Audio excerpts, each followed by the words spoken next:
Norma Irene de la Cruz Magaña es licenciada en Periodismo y Comunicación Colectiva por la Facultad de Estudios Superiores Acatlán de la UNAM y maestra en Gestión del Mantenimiento de la Paz por la Universidad de Turín. Tiene una amplia experiencia en cooperación internacional y asesoría técnica en materia electoral, destacando su participación como jefa del Departamento de Elecciones en Kosovo con la Organización de Seguridad y Cooperación Europea, así como en misiones de observación electoral en Sri Lanka, Ucrania, Uzbekistán, Macedonia y Uganda. También ha participado en misiones de mantenimiento de la paz de las Naciones Unidas en Liberia, Sierra Leona, Nepal y Sudán, y como asesora técnica electoral en Somalia, Liberia, Guatemala, Irak y Mozambique. Ha sido consultora con diversas organizaciones internacionales, como la International Foundation for Electoral Systems, el Programa de las Naciones Unidas para el Desarrollo, la Organización Mundial de Migración, la Comisión Europea y el Departamento de Desarrollo Internacional del Reino Unido. El pasado 22 de julio de 2020 fue nombrada por la Honorable Cámara de Diputados como consejera electoral del Instituto Nacional Electoral para un periodo de 9 años. Bienvenidos, bienvenidas aquí a Diálogos por la Democracia. Estamos de manteles largos aquí de regreso en nuestro estudio hermoso aquí de TV UNAM y con una invitada de lujo. Bienvenida, Norma Irene de la Cruz Magaña, consejera electoral. Muchas gracias, es un placer estar en este programa de Diálogos por la Democracia. Es un gusto estar con ustedes. Al contrario, estimada Norma, tú eres Puma, esta es tu casa, eres egresada de Acatlán. Cuéntame un poco de eso, ¿eso te formó? ¿Fue un momento importante en tu vida Puma? Sí, claro. A ver, bueno, yo estudié en el CCH en Naucalpan. Ah, también, mira, sí, desde CCH, qué padre. Sí, de hecho, en la secundaria que está a un lado del CCH en Naucalpan, y de ahí fui a Acatlán. Entonces, sí, esos años de CCH, claro que te forman y te van abriendo todo un panorama de vida, ¿no? Porque ahí me integré a los colectivos feministas, a los colectivos estudiantiles y teniendo participación social y política, ¿no? Entonces, ¿te tocó alguna de las huelgas? ¿En qué años estabas por ahí? No, me tocó en el CCH entré del 90, okay, a finales del 90, y sí, ya en la universidad, de la huelga del 99, pero bueno, ya era casi mi último año en universidad y bueno, yo ya andaba haciendo otras cosas. Ah, bueno, no fuiste a esas que tomaban de las barricadas. Es que aquí estuvo López-Gatell hace ya un año y nos confesó ahí sus días de activista estudiantil. No, pues muy importante esa formación en sí. CCH, Acatlán en particular, para periodismo, que es lo que estudiaste.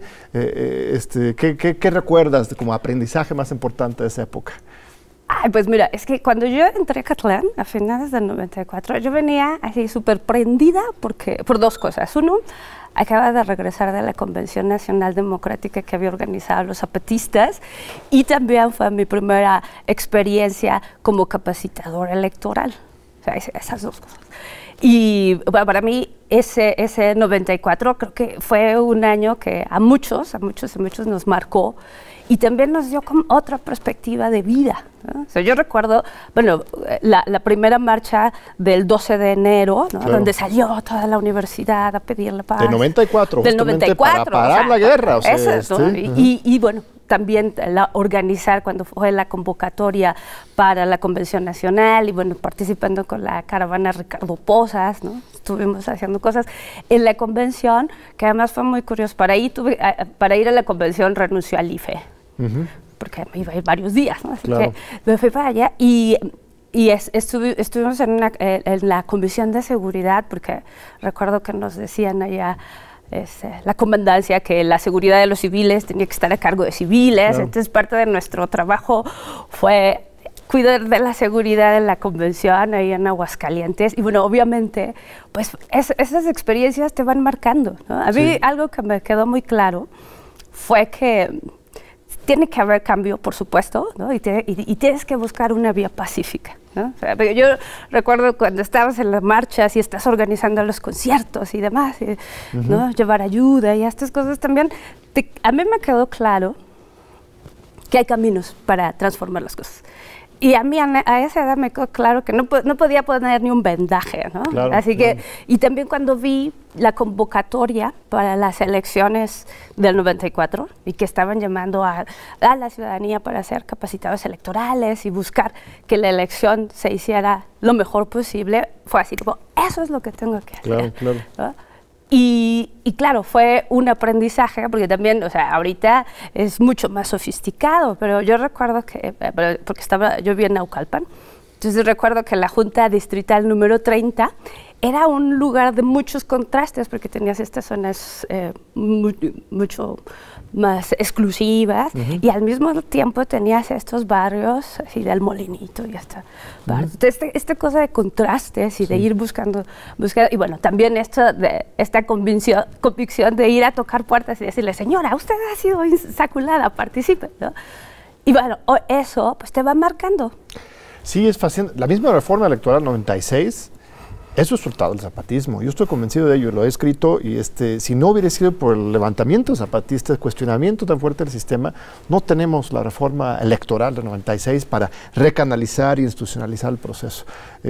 Tú sabes, mi esposa Irma Sandoval, distinguida funcionaria pública, también nos conocimos en el zapatismo, en la Selva Lacandón, en el encuentro entregaláctico por la humanidad y contra el neoliberalismo en el verano 96. Efectivamente fue un momento de forjar conciencias de toda una generación, ¿no? Sí, yo creo que, bueno, muchos de nuestros compañeros y compañeras que estuvimos ahí están ocupando un montón de lugares y puestos y seguimos, ¿no? O sea, yo creo que cada una ha ido cultivando esa consistencia y ese compromiso, ¿no? Porque finalmente, o sea, yo sí veo y miras el país que había y el país que estamos, entonces muchas cosas han cambiado para bien, otras necesitamos todavía hacer mucho, pero la construcción de un modelo, no solo un modelo, pero de tener este espacio de libertad, un espacio democrático, un espacio donde puedas participar y todas las voces son incluidas y escuchadas, porque es la otra cosa, sigue en construcción. Y no es algo que pase de un día para otro. O sea, esto que nos dicen, ay, es que antes, tú escuchas la narrativa y parece que antes estábamos en Dinamarca, ¿no? Claro. ¿No? Y dices, no, este ha sido todo un proceso de construcción y que sigue, ¿no? Y sigue moviéndose, ¿no? Sí, y es desde abajo. La gente cree que todo fue un producto de la creación del IFE en 90. Se crea el IFE como si el IFE fuera el padrino, el constructor, el creador de la democracia, cuando más bien la democracia viene de abajo. El IFE más bien es producto de las luchas sociales y tiene la responsabilidad de ser leal a esta historia, esa exigencia ciudadana. Bueno, lo estoy diciendo yo. ¿Qué dice la consejera electoral? Bueno, mira, es que también el sistema electoral y nuestras instituciones electorales efectivamente son el resultado de un montón de esfuerzos. La gente no es algo dado también. Y también tenemos que tener presente que incluso cuando se establece el Instituto Federal Electoral, responde a un contexto político específico, ¿no? Y va a resultar, o sea, si tú ves cómo fue evolucionando hasta llegar a un nivel de ciudadanización, ¿no? Ha sido un largo camino. Que, claro, es muy útil saber de dónde venimos, pero también tenemos que estar muy conscientes que ya no estamos en ese México, ¿no? Estamos en el 2021 y las necesidades, tanto democráticas, las demandas ciudadanas, ¿no? Y hasta el nivel de participación y de politización es diferente. Y sí nos demanda, como institución, ir pensando al futuro. ¿Qué Instituto Nacional Electoral, o como se llame después, queremos, ¿no? Que sea funcional, que garantice integridad, que garantice todos los principios democráticos y que siga continuando. O sea, no podemos quedarnos en que, es que todo está perfecto. No es cierto, ¿no? O sea, hay muchas cosas que podemos mejorar. Claro, es una de las instituciones del Estado mexicano que tiene mucha solidez y que está conformada por miles de personas que todos los días están trabajando. Entonces, sí, el INE no solo son los 11 consejeros, nosotros somos una parte pequeñita la institución la hacen miles de personas. Las elecciones no las hacemos para la gente, las hacemos con la gente, ¿no? Y tan es así que, bueno, ya hay 2 millones de personas que van a estar recibiendo votos, representando partidos, observando elecciones, ¿no? Esas son las elecciones de las que tenemos que estar organizando y para las que tenemos que estar sirviendo. Dijiste algo interesante, dijiste el INE o lo que se llame después. ¿Crees que tenemos que estar abiertos como sociedad a renovar, a cambiar el INE? No desaparecerlo, desde luego, nadie plantea eso, pero reestructurar, refundar este instituto para que esté a tono con estos nuevos tiempos. Yo creo que sí. O sea, hay muchas cosas que funcionan bien, ¿no? Tienen muchos, si vemos las fortalezas del instituto, tienen muchas, ¿no? O sea, tienes sistemas que son confiables, tenemos, incluso cuando hablamos de que es un instituto que tiene muchas tareas, ¿no? Como darte credencial de elector, que también es un credencial, que es un documento de identidad por cómo está nuestro sistema. O sea, eso lo hace muy bien. La ciudadanización de los procesos, ¿no? Entonces, las convocatorias abiertas, los consejos ciudadanos, el sistema de 2 insaculaciones para los funcionarios de casilla, o sea, todas esas cosas que dan certeza funcionan. Que haya espacio para mejorar, sí, que podemos incluso, ya sé que hay un poco de residuos, yo sí creo que hay manera de revisar hasta los recursos que estamos utilizando, cómo nuestra estructura está funcionando y cómo la podemos hacer todavía más operativa, ¿no? Porque también hay que reconocer que tenemos dentro del instituto, hay personas que han estado ahí toda su vida adulta, que llevan, o sea, y hay muchos con mucha dedicación, y también hay esta visión como que así está perfecto porque siempre lo hemos hecho así y entonces debemos que continuar. Y eso no, pues efectivamente tenemos que ir adoptando nuevas formas, o sea, desde cómo nos comunicamos ha cambiado, entonces no podemos estar ajenos a las nuevas tecnologías, a las nuevas formas también de participación. Aquí no estamos hablando todavía de la democracia, de la e-democracy, de la participación electrónica, cuando podríamos estar hablando ya hasta de identidad digital y participación política de manera digital. Entonces todo eso pues se tiene que ir construyendo y tenemos que ir adaptando nuestro andamiaje legal. La otra cosa es que aquí hay estos 2 discursos.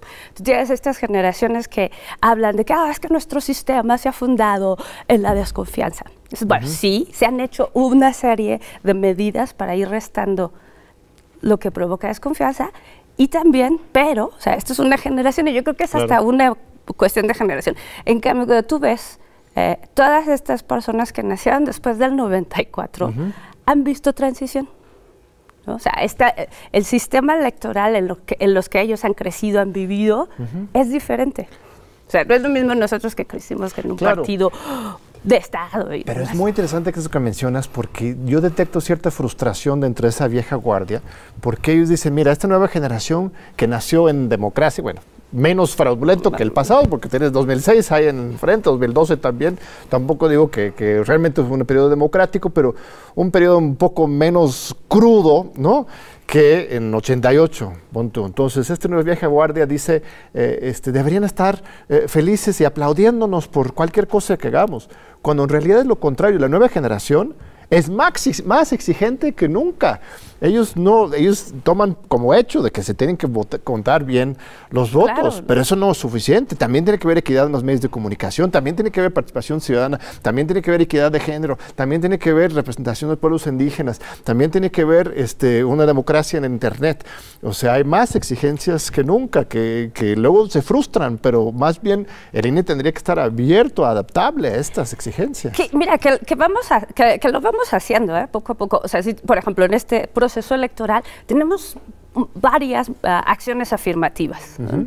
que la idea, ¿no? O sea, estas acciones afirmativas que son temporales y que estamos buscando que estos grupos vulnerables históricamente tengan, bueno, por lo menos los nominen y las nominen. Esperemos que esto resulte también en posiciones tanto en el Congreso como en todos los puestos de elección. Entonces, por ejemplo, en el 2018 se hizo una acción afirmativa para comunidades indígenas, donde se tuvieron que nominar 21 candidatos o candidatas. Ahora se nominan más, son 21 en distritos que tienen una población indígena reconocida, y también en representación proporcional. Ahí van a ser otras 9 posiciones. Entonces, tenemos también para los afromexicanos, o sea, y afromexicanas, afrodescendientes, que es una categoría nueva, ¿no? O sea, es hasta el censo, la encuesta intercensal que se pregunta, ¿no? Y ahora en este último censo tienes 2% de la población se autorreconoce.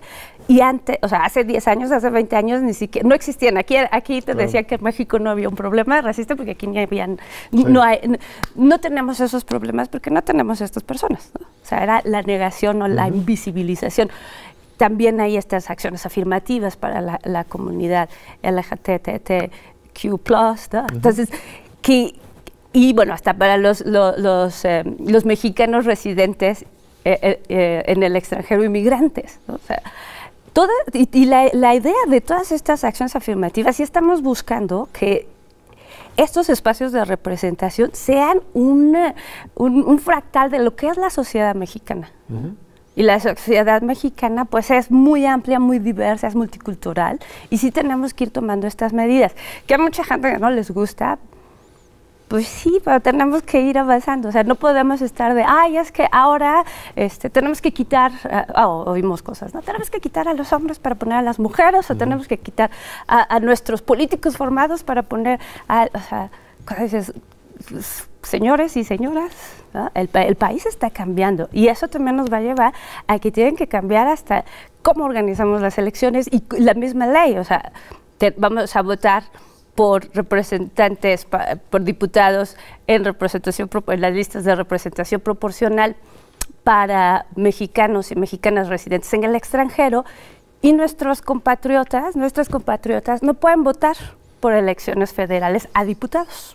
¿No? O sea, es uno de estos, y bueno, esperamos que una vez que con estas nominaciones quienes lleguen sí puedan empujar la agenda para que se puedan ampliar los derechos. Yo creo que también todas estas medidas se van para eso, ir ampliando derechos, tener más acceso y ejercitarlos, ¿no? O sea, tampoco, si no los usas, si tus derechos no los conoces, no los puedes ejercer.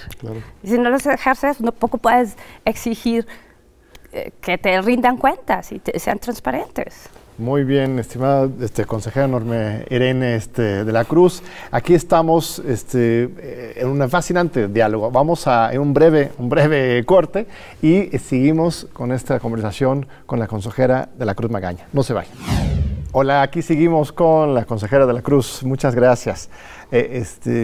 Mira, estimada Norma, estoy viendo aquí que tú has participado en misiones de observación electoral y asesoría técnica electoral en Kosovo, en Liberia, Nepal, Sudán, Perú, El Salvador, Gambia, en el mundo entero. Sí, Mozambique, Uzbekistán, Macedonia, en varios programas de voto en el extranjero, uno para las elecciones en Irak, y ahí estuve en el Reino Unido, también para el referéndum de secesión de Sudán del Sur. En el programa de voto en el extranjero estuve trabajando en Uganda para organizar el voto para los sudaneses del sur radicados en Uganda. Ese programa teníamos 16 países donde estuvimos organizando la elección.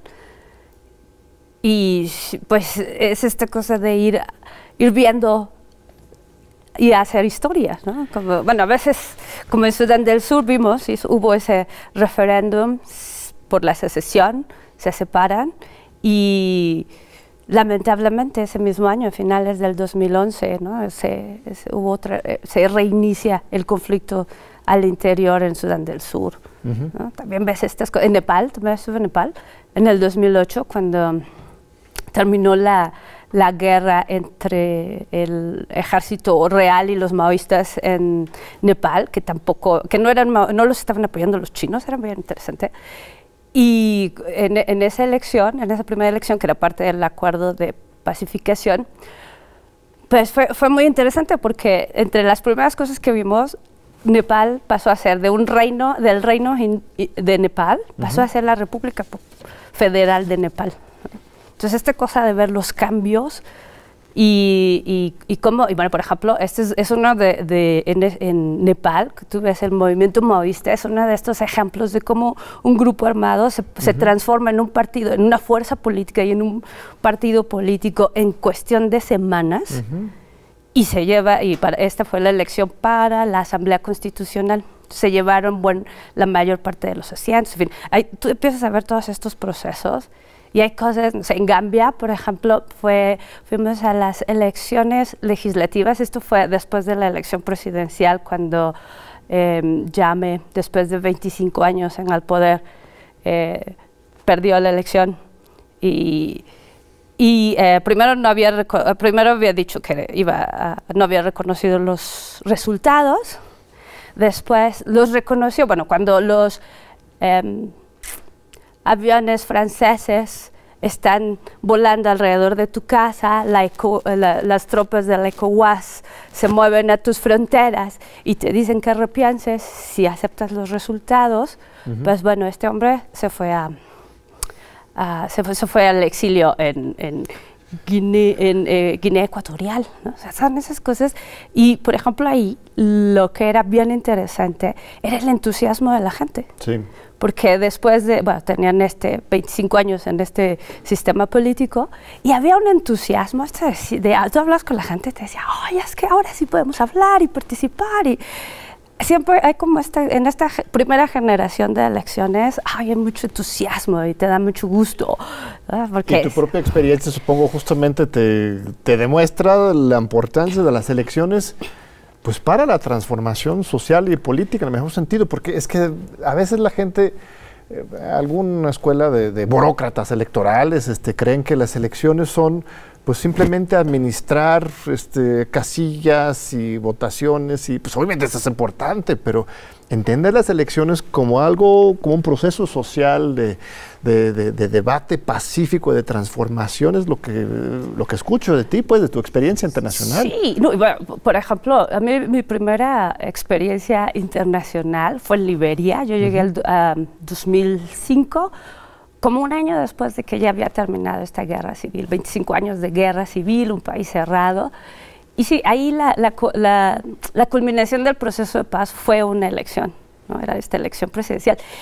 Y ahí a mí me tocó me mandaron a una región en la frontera el condado se llamaba Lofa, y por un lado tiene la frontera de Guinea y en el otro esquina tiene la frontera con Sierra Leona. Entonces este lugar pues durante la guerra fue destruido porque además pues están las minas de oro, las minas de diamantes, todo se traficó ahí. Entonces cuando tú llegas y de veras, o sea, fue esta cosa de ir porque, a ver, no es que llegue, no empecé a hacer elecciones de consejera, ¿no? Yo me fui abajo a hacerla. Y en esa misión con las Naciones Unidas, o sea, sí habíamos un equipo electoral que estábamos ayudando a hacer las elecciones. Teníamos a nuestras contrapartes nacionales y era eso, o sea, enseñarles cómo lo haces, ¿no? Y enseñarles, y era irte a los pueblitos. Obviamente que tiene un efecto. Cuando tú llegas a estas comunidades donde están destruidas por la guerra y vienen regresando de campos de refugiados después de 20 años, ¿no? O sea, literalmente están picando piedra para hacer sus casitas, ¿no? Entonces sí, también te va planteando, porque bueno, yo vengo aquí a hablarles de que es importante que voten por un nuevo presidente, que escojan a nuevos senadores y una nueva asamblea, y tú estás viendo que sus necesidades son más urgentes, ¿no? Pero también que tener estabilidad política va a permitir... Por supuesto, ¿cómo van a recibir los apoyos que necesitan para reconstruir sus vidas y sus comunidades si no es con un buen gobierno que puede ser su aliado? O sea, estas experiencias tuyas en general son para mí el ideal, o sea, elecciones que tienen importancia social e histórica. Yo no creo, mi opinión personal es que Europa, los Estados Unidos sean ejemplares democracias. Yo no creo que México debería pretender eso, en mi opinión, más bien valorar esta idea y esta realidad de las elecciones como parte de la sociedad, de la lucha social pacífica para reconstruir las naciones. Eso es otro enfoque, pues. Exactamente. Y, por ejemplo, en el 2005 en Liberia, o sea, fue un proceso histórico por muchas razones, ¿no? No solo fue una nueva metodología para las misiones de paz de la ONU, todo, sino también, fue la primera vez que se eligió a una mujer jefa de Estado en África. O sea, eso era, ya después si ves sus credenciales y demás, ¿no? Y también esto de tener, ¿sabes? Algo que de repente aquí se nos olvida, ¿no? Porque damos la paz como algo que está ya dada, ¿no? Y que olvidamos que es frágil y que tenemos que cuidarlas entre todos. Entonces, cuando tú ves estas comunidades que han sido destrozadas y participar en un proceso como esto te da una esperanza para lograr la paz, ¿no? Te cambia. ¿No? O sea, te cambia, ¿no? En Sierra Leona, por ejemplo, yo estuve en la segunda elección después de la segunda elección presidencial después del acuerdo de paz. Y ahí fue muy curioso porque el partido en el gobierno perdió las elecciones, ¿no? Y había mucha tensión. A mí me mandaron a otro lugar bien remoto. Recuerdo que una amiga me llamaba y me decía, es que, oye, ¿qué está pasando? Porque aquí los reportes que nos están llegando a las oficinas en Nueva York de la ONU es que está a punto de estallar. Y lo que veías era una narrativa amarillista, ¿no? Es que nada de eso va a pasar, incluso el ánimo de la gente era, o sea, ya les quedó claro que hay otras formas de participar y que no necesitas la violencia. Para mí, cuando declararon los resultados en el pueblito que estaba, ahí para dar los resultados, ¿sabes? Que hacían cortes cada tanto por radio y te iban leyendo los resultados. Entonces veías tú a toda la comunidad, los que sabían leer y escribir en general eran los ancianos, ¿no? Que venían de otras generaciones. Fueron 20, 30 años de guerra, cuántas generaciones sin educación. Entonces todo el mundo estaba ahí súper atento escuchando los resultados, iban haciendo sus sumas. Cuando declararon los resultados, yo recuerdo que y el resultado es, todo el pueblito estaba en silencio. Solo se oían los radios. Cuando anunciaron el ganador, todos gritaron y decían, ya se acabó. O sea, ya. Porque cuando el otro empezó a decir que hubo fraude, lo que decían, ay, es un mal perdedor. O sea, como ya. Como si hubieran ganado el mundial, ¿no? Sí, el pueblo sí, así. Sí, exactamente. Y además, toman las calles a festejar. Fiesta, pero sí, claro. a mí lo que más me conmovió es, hablando con la gente que trabaja con nosotros, que era nuestro jefe de seguridad en la oficina, era un señor que había sido un excombatiente, ¿no? Entonces cuando llegué me dice que ya entendí, o sea, sí, ya entendí. ¿Y qué entendió? Pues yo entendí que sí hay maneras de cambiar las cosas y que mi voto puede cambiar las cosas. No necesito pelear, tengo un voto. Entonces aquí se nos olvida el gran valor que tiene el voto. Claro. No, y el voto, insisto, el voto con propósito, no solamente el voto, sino el voto con causa. Eso es lo bonito, porque la gente luego cree que eso sería de alguna forma antidemocrática, que hay que votar muy racionalmente, no con pasión y no con causa. Ahora, tus experiencias fantásticas que estás relatando de observación electoral, no solo observación, sino más bien asistencia técnica, directa internacional, organización electoral, es un enfoque de la asistencia internacional. Hay otro. Aquí ya están observando nuestras elecciones la Organización de los Estados Americanos.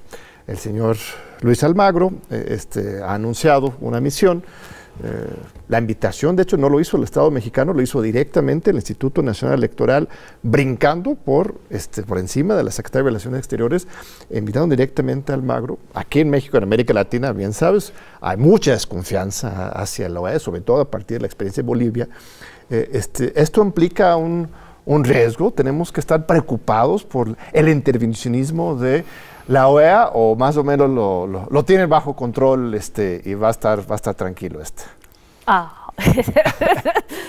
es una interesante pregunta. Yo creo que cuando Es que hablemos qué es la observación electoral internacional, cuál es la intención, para qué sirve, ¿no? Porque hay de observación electoral internacional a observación electoral internacional. Entonces, sí, hay una serie de principios internacionales, es un código de conducta, ¿no? que las organizaciones han ido firmando. Entonces, si tú ves, yo te digo, nunca he observado una elección con la OEA, ahí sus sistemas de selección y demás son diferentes.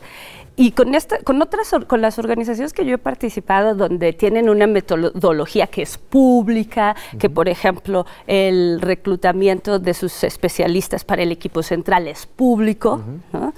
Que los estados que participan en estas organizaciones proponen a sus observadores, hay otra metodología, ¿no? Y también, pues claro, hay unos casos muy básicos. Y el principio básico es que tú tienes que estar, para venir a observar, te tiene que invitar el país anfitrión. Bueno, en este caso fue una institución del Estado mexicano, que bueno, es mucho mejor cuando tienes una invitación abierta del Estado. Del Estado en su conjunto. Del Estado, ¿no? Entonces tú tienes que estar invitado, tienes que tener independencia. Independencia de recursos, independencia de opiniones. Entonces, lo que sí hemos visto es que las observaciones de las misiones que los equipos que manda la OEA y demás, tienen cierto tipo de credenciales las personas que participan, ¿no? Entonces, y también tienen esta, no sé, tú tienes, una de tus tareas es que tienes que buscar, en las metodologías en las que yo me especialicé, pues siempre tienes que triangular información. O sea, tú buscas hablar con todos los diferentes actores del proceso, ¿no? O sea, independientemente de tus filias y tus fobias, tú tienes que tener... ¿Y esto no está ocurriendo ahorita? ¿Tienes cierta sospecha? Bueno, por lo menos pues mira, duda. Pues sí, hay una narrativa que les gusta repetir, ¿no? Entonces, ¿cuál? que sí habría que o sea, por ejemplo, habría que ver su reporte preliminar, pero habría que ver con qué, o sea, con quiénes estás hablando, dónde estás recolectando tu información y cómo la estás contrastando, ¿no? Entonces, ahora, que venga, o sea, es muy curioso porque nos hablan, es que vienen muchos observadores internacionales. Pues nosotros, por ejemplo, que desde esta reforma que invitó a visitantes extranjeros, por ejemplo, tenemos visitantes extranjeros que son invitados por el instituto, pero vienen aquí, vienen y están invitados tanto por el INE y el tribunal, y vienen con pensión completa, ¿no? Entonces se les provee de hospedaje, ¿no? Entonces tienes otros que se registran solos. Entonces cuando, por ejemplo, no sé, a mí esto me parece un poco... Está bien que invitemos, pero si vengo, te invito a mi casa, te llevo de paseo, te alimento... Claro. Bueno, eso es otro grupo, entonces... ¿Qué te pasó? ¿No? ¿Qué te pareció? ¿No? Entonces, o sea, no necesariamente es que esté mal, pero sí tendríamos que ver o cuál es, o si son de estos grupos, por ejemplo, en otras organizaciones, cuando tú haces una observación, o sea, tienes que observar las diferentes partes del proceso, ¿no? Es más, hay quienes se avientan y lo ideal sería que hicieras una observación del ciclo electoral. Claro. Que eso no se hace, lo que a lo mucho ves el proceso y depende. Hay organizaciones, por ejemplo, ahorita con la pandemia ha cambiado un poco, pero por ejemplo, organizaciones como el Carter Center, que sí manda observadores. Yo conocí en Liberia observadores de largo plazo que se iban allá a vivir un año. Claro. ¿No? Entonces, si tú llegas aquí a 10 días de la elección, pues lo que puedes ver es limitado. Este es un país muy grande. Entonces, si yo, por ejemplo, voy a observar a la Ciudad de México, no es lo mismo que vaya a observar... que vaya a observar a Iztapalapa a que me vaya aquí al Pedregal, o sea... Así es. Entonces, ¿cómo haces tu selección, la muestra, qué ves? Te voy a interrumpir, no, porque me están llamando, porque hay unos spots del INE que nos interrumpen. Vayan a votar. Bien. Entonces, vamos a ver unos spots del INE y regresamos aquí con la consejera de la Cruz Magaña. No se vayan. Aquí seguimos con la consejera de la Cruz Magaña. Muchas gracias, Norma. Para redondear el tema donde estábamos hablando al final del bloque anterior, por lo que yo escucho de ti, pues qué bueno que hay observadores internacionales, pero también hay que tener los ojos bien abiertos porque estos de la OEA no necesariamente son totalmente objetivos independientes. Hay otros que vienen invitados por el mismo INE, el Tribunal Electoral, que quizás tengan un punto de vista, llegan de paracaidistas de última hora. Hay un dato muy importante. En la OEA, el coordinador de observación electoral, asuntos electorales, se llama Francisco Guerrero. Francisco Guerrero, durante la elección 2018, tomó licencia de la OEA para venir a la campaña a José Antonio Meade a ser el responsable de asuntos internacionales de esa campaña del PRI. Entonces, mira, cada quien tiene derecho a tener militancias, pero esto es una confesión de parte. Entonces, simplemente para que nos entiendan los consejeros en general, por qué tenemos cierta suspicacia al respecto, ¿no? Sí, o sea, también una de las cosas es que tú tienes que tener, bueno, por ejemplo, algo que nos decían con la OEA es que los dos mexicanos que están en el Departamento de Observación no van a tomar parte. O sea, no son parte de la misión, ¿no? Pero son los jefes del área. Ajá, ¿no? sí. Entonces, y también es esta, nosotros tuvimos una reunión con el jefe, con el jefe del grupo de la OEA, ¿no? Los primeros que llegaron. Y fue curioso porque primero tuvo una reunión privada con el presidente del INE y después lo tuvimos con el Consejo General, ¿no? Entonces, cuando las buenas prácticas es que tú hablas con el colegiado, ¿no? Claro. O sea, yo estando en misiones, por ejemplo, cuando estuvimos en Perú, pues vas y conocimos a las 3 autoridades electorales, fuimos todo el equipo y ya después tienes a los especialistas que van siguiendo los temas. Lo mismo en El Salvador, o sea, en todos lados haces esta parte, ¿no? Entonces sí es importante. Ahora, también aquí es una cosa, ¿no? O sea, a mí cuando escucho de elecciones y dices, o sea, Estados Unidos, su sistema, pues deja mucho que hacer. No decían hace unos meses que ojalá tuviera un órgano electoral como el nuestro y que tuviera alguien que pudiera organizar buenas elecciones.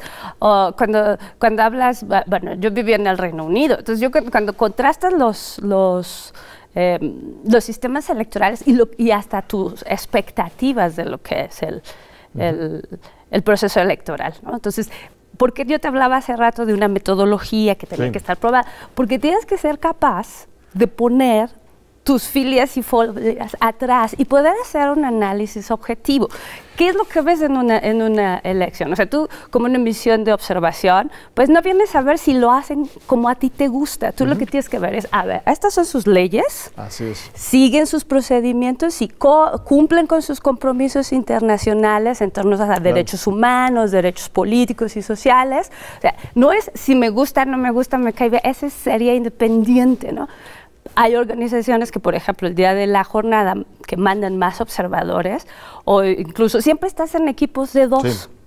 ¿No? Bueno, la OEA están en equipos de 1, ¿no? Pero o sea, esta cosa de estar, ¿por qué estás en equipos de 2? Porque, o sea, lo que yo veo con mi bagaje y demás, tal vez no es lo mismo que tú estás viendo, pero el hecho que tenemos que ponernos de acuerdo y discutir que si lo que estamos viendo es tal o cual cosa, ¿no?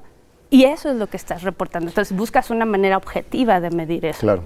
Ahora, tú mencionas el colegiado del Instituto Nacional Electoral.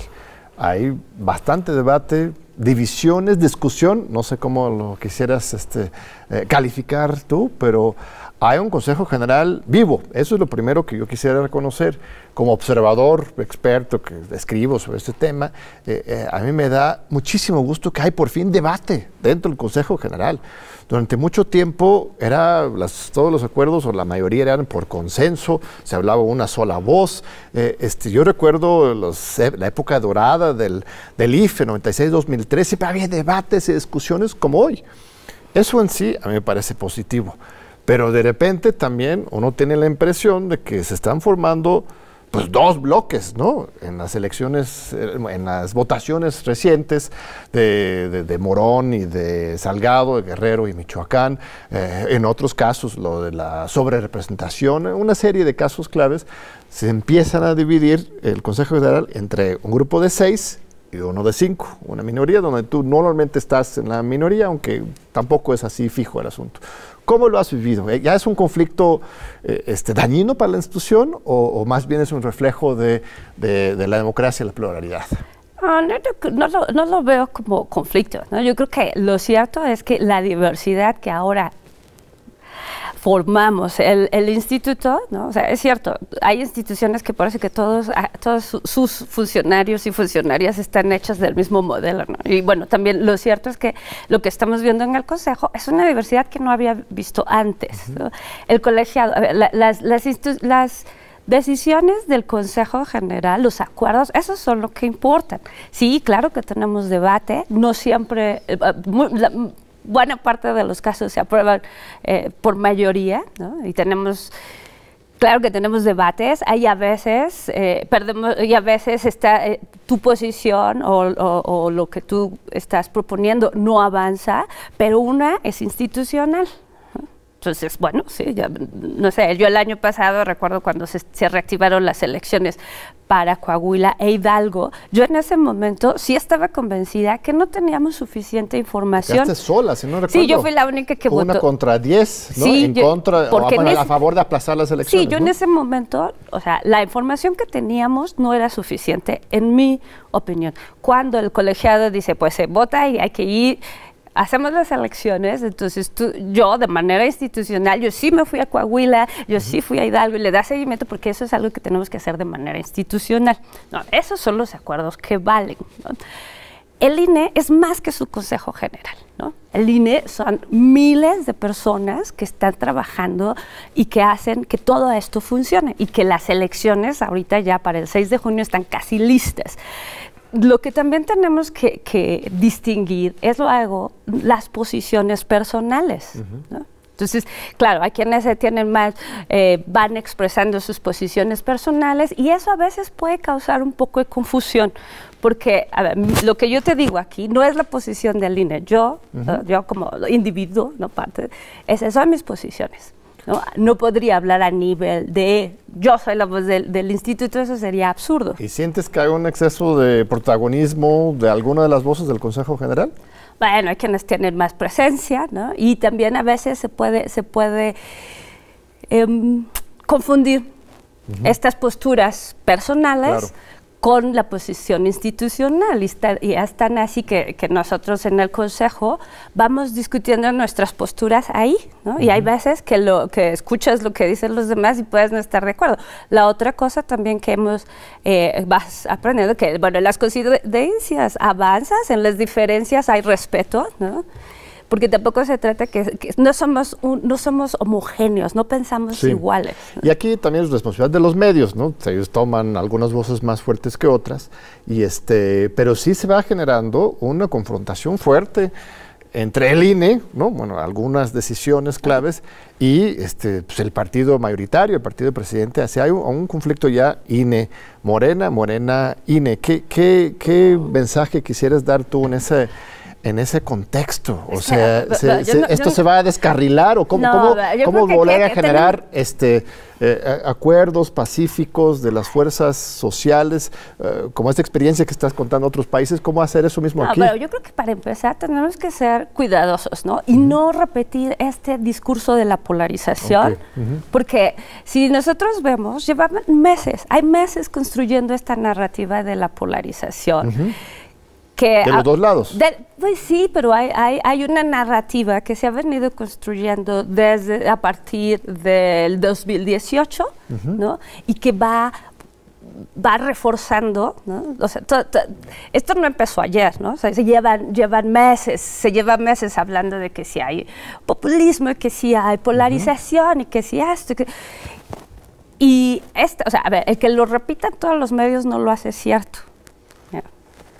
O sea, lo que sí tenemos que ser todas y todos muy responsables. Tenemos que ser responsables a lo que estamos llamando, o sea, y sí tenemos que ser muy cuidadosos de lo que estamos diciendo, ¿no? O sea, tener una cosa puede ser tus deseos, claro, ¿no? Y otro es la responsabilidad que tenemos. Entonces, tú ves un encono entonces en contra de una fuerza política, pero, ¿no? Pero también son estas visiones de individuos, no de la institución. Sí. ¿No? Entonces yo también hago la diferencia, ¿no? de que, bueno, es una institución que está atacada, pues yo no creo que esté atacado, que nos cuestionen, pues sí, para eso son, y de eso se trata. Sí nos tienen que exigir que el trabajo que hagamos lo hagamos bien, ¿no? Que en las elecciones se hagan bien, que se resuelva, que los conflictos que puede haber por las impugnaciones y demás se resuelvan bien de manera pacífica. Y aquí todas y todos tenemos que ser muy responsables. No puedes estar diciendo, es que va a pasar y se nos cae el país. O sea, si tú leyeras solo un cierto tipo de prensa, cada semana se nos cae el país. Así es. Y eso no es cierto, ¿no? O sea, eso no es lo que sí puede ser que si seguimos, y además caemos en la trampa, ¿no? Porque si seguimos, sí, estamos polarizados, sí, esto está terrible, lo vamos repitiendo como si fuera una verdad, y no es, hay varias. No hay un peligro populista hoy en México, según tu punto de vista, personal. Mira, es que hay esta narrativa. Es que otra vez, ¿qué es el populismo? ¿A qué le estamos llamando populismo? Porque si te pones así medio cínica, varios de estos proyectos grandes proyectos que está haciendo este gobierno, pues empezaron fueron proyectos del periodo neoliberal, no sé, depende, claro. ¿No?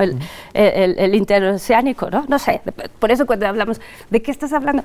Ahora, yo recuerdo que había gente que me decía en el 2018, es que esto va a acabar, y se ve que a ver, o sea, México es parte de la economía global, estamos en las 20 economías del mundo, ¿sí?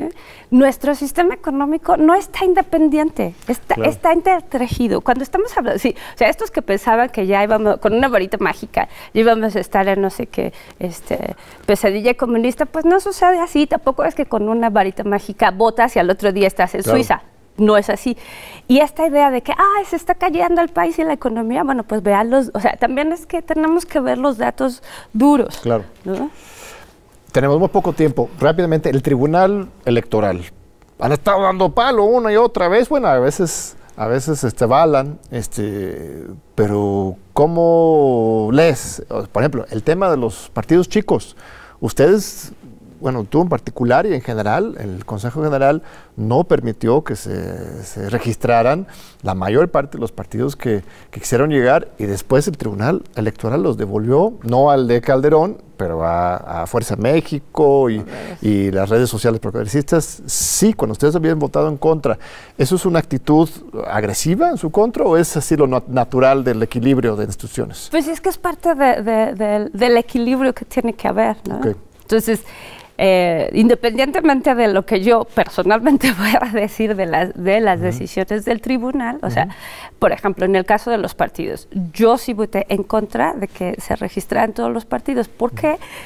Porque cuando... De todos. Yo voté en contra de todos. ¿Por qué? Porque cuando empezamos, de todos los que estaban buscando registro, porque cuando estábamos haciendo el análisis y la revisión de los documentos, de la fiscalización, o sea, yo vi en todos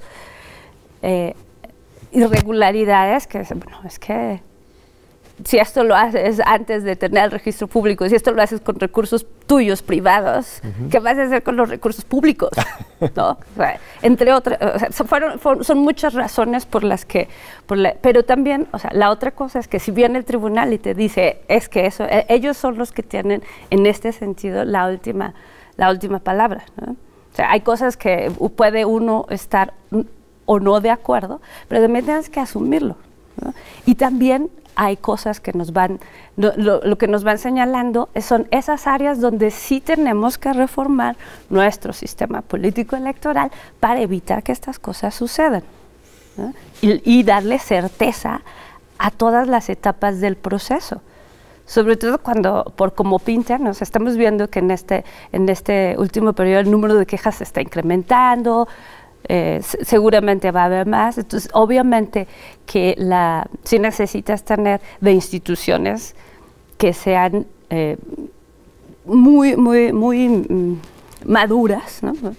A la hora de tomar estas decisiones colegiadas, porque esa es otra cosa. También el tribunal es un colegiado y hay diferentes vistas y percepciones o hasta interpretaciones. Tú de repente escuchas nuestras sesiones y es muy curioso cómo podemos interpretar un mismo artículo de la Constitución de diversas maneras, ¿no? Que bueno, la Constitución, además, pues aún así podemos tener diversas lecturas, ¿no? Pues muy bien, estimada Norma, gracias por esta muy rica conversación. Espero que nos vuelvas a acompañar después de las elecciones para seguir escuchando tu punto de vista. Yo creo que esto de una nueva reforma electoral es muy probable, podría ser sano. Este sistema nació en los 90 en un contexto específico, ya estamos en otro contexto, está que avanzar, siempre desarrollar. Tus ideas son muy importantes y es un honor para nosotros de recibirte. No sé si un último comentario para tu comunidad Puma de despedida. No, muchas gracias, siempre es un placer volver a casa. Y salgan a votar, por favor, salgan a votar y revisen estos programas que tienen aquí y participen. Sobre todo hay varias iniciativas de la universidad para estar participando en las elecciones, no solo votando. Entonces seamos proactivos, hagamos valer nuestros derechos, nuestro voto, ¿no? Y no solo eso, después de que votemos hay que exigir a nuestros representantes que nos rindan cuentas. Esa es la otra cosa. No se acaba, la ciudadanía no se acaba a la hora que depositamos la boleta. Ahí apenas empieza el proceso, porque si nosotros no les pedimos cuentas a nuestros representantes, a nuestros gobernantes, no nos las van a dar. Tenemos que exigirles. Muy bien. Y salgan a votar. Pues muchísimas gracias, Norma. Efectivamente, en el programa universitario pueds.unam.mx tenemos varias iniciativas de observación electoral, de exigencia a los políticos. Visítenos en nuestro sitio, ahí vamos a estar con ustedes exigiendo cada vez más democracia y mejor. Te esperamos de nuevo en 8 días. Muchas gracias por estar con nosotros. Gracias, Norma. Gracias.